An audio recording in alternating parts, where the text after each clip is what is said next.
శ్రీ గురుభ్యో నమః. సావిత్రితో సత్య మార్గం అని యూట్యూబ్ ఛానల్కు తిరిగి స్వాగతం.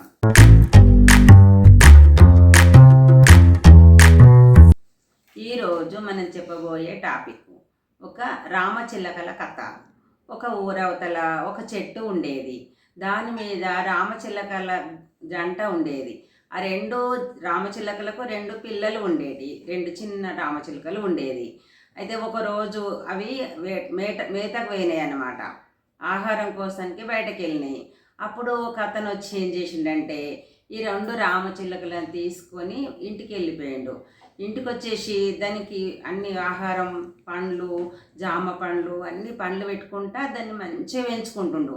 పెద్ద చిలక పేరేమో రాముడని, చిన్న చిలక పేరేమో లక్ష్మణుడని ముద్దుగా పేరు పెట్టుకొని వాళ్ళు పెంచుతున్న తర్వాత ఒకరోజు ఆయనకు చాలా డబ్బులు అవసరం ఉన్నాయి.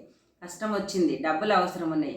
కానీ పైసల కోసంకి ఆ రామచిలకలను అంగట్లో పెట్టి అమ్ముతామని వేయండు. అప్పుడు అమ్ముతుంటే ఒక బ్రాహ్మణైన ఒక చిలకను కొన్నాడు, ఒక కటకైన ఇంకో చిలకను కొన్నాడు. కొని ఇంటికి తీసుకెళ్ళిర్రు. ఆ రామచిలుకలు రెండు అమ్మేసి ఇంటికి వెళ్ళిపోయాడు ఆయన. ఈ బాబనాయన దగ్గర ఉన్న చిలక రోజు ఆయన పారాయణం, భగవద్గీత చదువుడు, గురుగీత చదువుడు, ఎవరు వచ్చినా కానీ మర్యాద చేయడము, అన్ని సహస్రనామాలు, విష్ణు సహస్రనామాలు, లలిత సహస్రనామాలు అన్నీ చేసేవాడు అన్నమాట బాబనాయన. అది రోజు విని విని విని దానికి కూడా గురుగీత పారాయణము, భగవద్గీత పారాయణము, ఇవన్నీ విష్ణు సహస్రనామాలు అన్నీ చదువుతుంది. ఎవరు వచ్చినా కానీ రండి, కూర్చోండి, పాలు తాగుతారా, పండ్లు తింటారా, మర్యాద మంచిగా చేసేవాడు బాబనైనా. అవి చూసి అన్నీ నేర్చుకుంది ఆ చిలుక కూడా. ఈ కటకోళ్ళ దగ్గర ఉన్న చిలుకనేమో ఆ కటకాయని ఏం చేస్తారంటే అవి అన్ని మేకలను, కోళ్ళను అన్నిటిని కోసి ఆ మాంసం అమ్ముకునేవాడు ఆయన. అయితే ఆయన ఏమంటాడంటే కింద వాళ్ళ చేతి కింద పనోళ్ళ దగ్గరికి వచ్చి, అరే అది పట్టండిరా, కాళ్ళు కొయ్యండిరా, కడుపు కొయ్యండిరా, కళ్ళు వీకండిరా అని కట్టుకోళ్ళ మాటలు ఆయన కోసేటప్పుడు చెప్పేవాడు అన్నమాట. చెప్తే అది కూడా ఇన్ని అన్నీ నేర్చుకుంది. పట్టండిరా, పొట్ట కొయ్యండిరా, కాళ్ళు వీకండిరా, కళ్ళు వీకండిరా, కాళ్ళు కొయ్యండిరా, అట్లాంటి మాటలే నేర్చుకుంది అన్నమాట కట్కాయన దగ్గర ఉన్న చిలుక. ఇక కొన్ని రోజులు అయిన తర్వాత ఈ తల్లిదండ్రి చిలుకలు ఉన్నాయి కదా, అవి పిల్లల కోసం వెతుక్కుంటూ ఏడ్చుకుంటూ వెతుకుతున్నాయి అన్నమాట. వెతుకుతున్న తర్వాత ఇక్కడ బాపనైన ఇంటి మీద కూర్చొని ఏడుస్తూ ఉన్నాయి. నా పిల్లలు ఎటు పోయినరో ఏమైనరో అని ఏడుస్తుంటే ఈ బాపనైనకు ఆ పక్షుల భాష తెలుసు అనమాట. అయితే దీన్ని చూసి ఏడవకండి, బాధపడకండి, నా దగ్గర ఒక చిలుక ఉంది, కట్కాయన దగ్గర ఒక చిలుక ఉంది, నేను ఇచ్చేస్తా మీకు అని చెప్పి ఆయన దయా జాలి అనే గుణము ఆ బాపనైనకు ఉంటాయి అన్నమాట. వాళ్ళు పిలిచి ఆ చిలుకని ఇచ్చేసిండ్రు, వాళ్ళకి ఇచ్చేసిండ్రు చిలుకను, రామచిలుకను.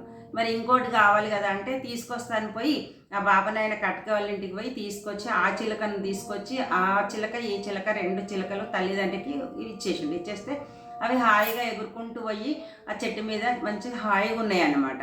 ఉన్న తర్వాత కొన్ని రోజులైతే ముసలి అయిపోతాయి కదా పెద్ద చిలుకలు, అవి చనిపోతాయి. ఇక తల్లిదండ్రి ఇద్దరు చనిపోయారు కాబట్టి ఆ పిల్లలకు ఒకళ్ళంటే ఒకరు వాడతలేరు. ఒకళ్ళేమో కట్టుకోళ్ళ ఇంట్లో పెరిగి ఆ మాటలు వచ్చాయి, ఒకళ్ళేమో బ్రాహ్మణ వాళ్ళ ఇంట్లో పెరిగి ఈ మాటలు వచ్చినాయి కదా. దానికి దీనికి సరిపడతలేదు మనస్తత్వం.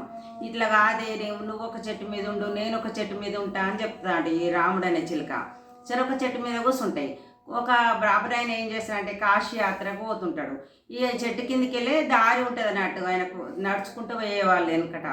అయితే అట్లా పోతుండగా ఈ చెట్టు కిందకు వస్తే కూర్చొందాము, ఎండ కొడుతుంది కదా అని అక్కడ వచ్చి కూర్చుంటాయి. కూర్చోగానే ఇది ఏం చేస్తుంది అంటే కట్టుకోళ్ళు చిలక, కట్టుకోళ్ళ దగ్గర పెరిగిన చిలక చెట్టు కింద వచ్చి కూర్చుంటాడు. పట్టండిరా, పొట్ట కొయ్యండిరా, కాళ్ళు నరకండిరా, కళ్ళు వీకండిరా అంటుంటుంది ఆ చిలక. ఆయన బాగా భయం వేస్తుంది. అయ్యో ఇది ఏదో దయ్యమో భూతమో నన్ను ఏం చంపేస్తుందేమో అని బాగా భయపడతాడంట. భయపడి ఇంకో చెట్టు కింద పోయి కూర్చుంటాడు. అక్కడికి పోగానే ఏమంటుంది అంటే, రండి రండి కూర్చోండి, పాలు తీసుకుంటారా, పండ్లు తీసుకుంటారా, ఏం కావాలండి అంటదండి ఇంకో చిలుక. అంటే అబ్బో నువ్వు ఎంత మంచిగా మాట్లాడుతున్నావు, అదేమో అట్లా మాట్లాడుతుంది, నువ్వు ఇట్లా మాట్లాడుతున్నావు, ఇది ఏంది అని అడుగుతురాడు. అంటే మా తప్పు కాదండి, ఆ చిలకనేమో మా తమ్ముడే అది. ఆ చిలకనేమో కట్టుకోళ్ళ ఇంట్లో పెరిగింది, దానికి అన్ని కట్టుకోళ్ళ మాటలే వచ్చినాయి దానికి. నేను బ్రాహ్మణాయన ఇంట్లో పెరిగిన కాబట్టి నాకు అన్ని బాపనాయన మాటలే వచ్చినాయి అని చెప్పి చెప్తాను. అబ్బో ఇది ఎంతో వింతగా ఉన్నది, ఇది చూస్తే నేను కాశీయాత్రకు పోయి అక్కడ మీ గురించి అందరికీ చెప్తాను అని చెప్పి వెళ్ళిపోతానంటూ. దీనివల్ల ఏం తెలిసింది మనకు అంటే, మనం ఉండే వాతావరణము, మనం ఏ వాతావరణంలో పెరుగుతున్నామో అలాంటి బుద్ధులు మనకు వస్తాయి అన్నమాట. పిల్లలకు మంచి బుద్ధులు రావాలంటే ఫస్ట్ తల్లిదండ్రి మంచి ప్రవర్తన కలిగి ఉండాలి. తల్లిదండ్రి ప్రవర్తన పిల్లలకు మార్పు వస్తుంది, మనసు మంచిగా ఉంటుంది అనమాట. పిల్లలు మారడానికి 3-4 కారణాలు ఉంటాయి. దోస్తుల ప్రభావం ఉంటుంది, స్నేహితులు ఎలాంటి వాళ్ళు ఉంటే మంచి వాళ్ళ స్నేహం ఉంటే వాళ్ళు మంచిగా ఉంటారన్నమాట, గుణవంతులై ఉంటారు.